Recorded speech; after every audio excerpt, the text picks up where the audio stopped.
Guys, I'm back. And yes, I am not dead, and no, I did not abandon my YouTube channel.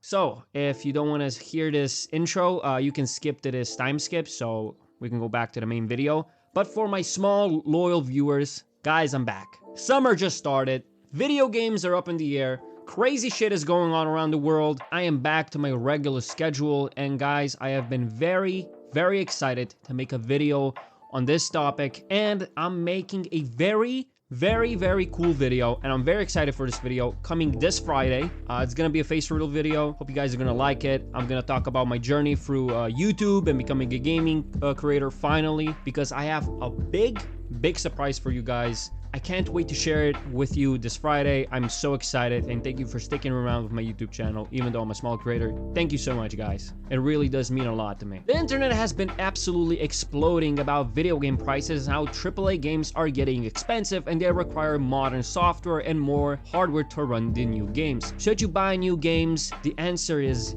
yes. So let me explain why video game prices are exploding rapidly, and also what's going on, right? What the hell is even going on in the gaming industry? Why is everything so expensive? Should you even be buying video games anymore, or should you even consider even trying out this hobby, right? Because video games over a couple of months have gotten pretty expensive. A lot of AAA studios have been pushing out really expensive video games. Like Civilization costs about 80 or 70 euros now. It's fucking crazy with these prices, but not all games are expensive. I remember a couple of weeks ago when the Doom Dark Ages came out on my birthday, which was a really nice gift to myself. Even though it was my birthday, I celebrated 21 years, by the way. But why is it so damn expensive? Well, the Doom Dark Ages actually justifies its cost for being an expensive video game. So I'm going to explain how ID Softwere can justify the price of Doom the Dark Ages. One thing, branding. ID Softwere is experimenting with their new game prices, and they're experimenting on their loyal audiences. ID Softwere has something that most gaming companies don't have. It's a recurring niche and a very loyal audience,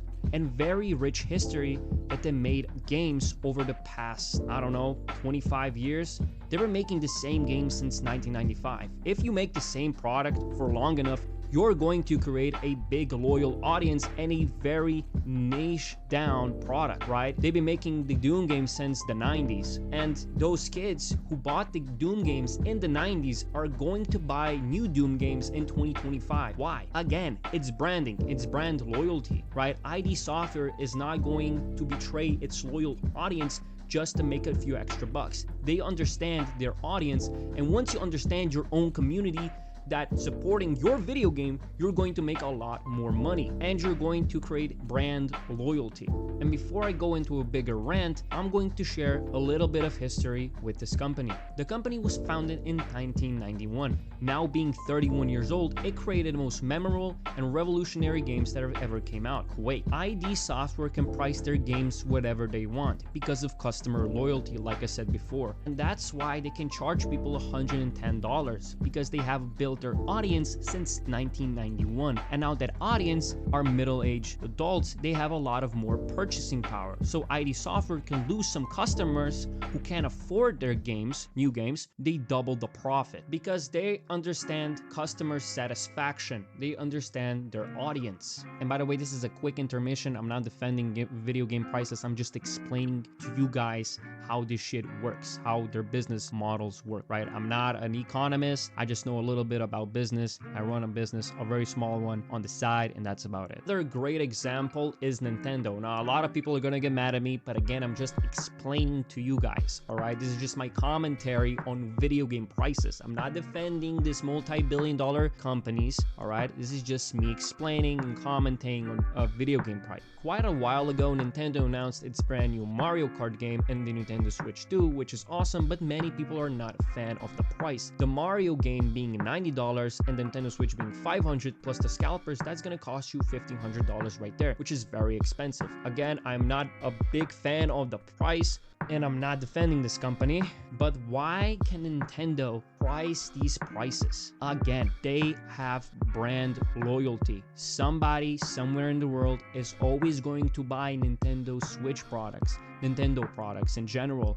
Why? Because they have started as as a taxi company, and now they're a multi-billion-dollar gaming company, and they can price whatever they want on their products, right? Because they're unique, their uniqueness. It's what separates them apart from the competition. They create their own gaming consoles, their own games. They have their own IPs that are very popular. And again, that creates brand loyalty because they have started such a long time ago. They can charge their products whatever they want. Again, I'm not a big fan of this change, but that's what they decided they're gonna go, right? And many people sadly can't afford the Mario Kart game or the Nintendo Switch 2. So, you know, scalpers are gonna be making a lot of fucking profits. But I hope Nintendo goes to other directions, but they won't. Let's be realistic. They want to make more money, and they want to make quality games, I hope, and quality consoles that are going to sell to the public, to you guys, to the Nintendo Switch fans, and to the Nintendo fans in general. So there are many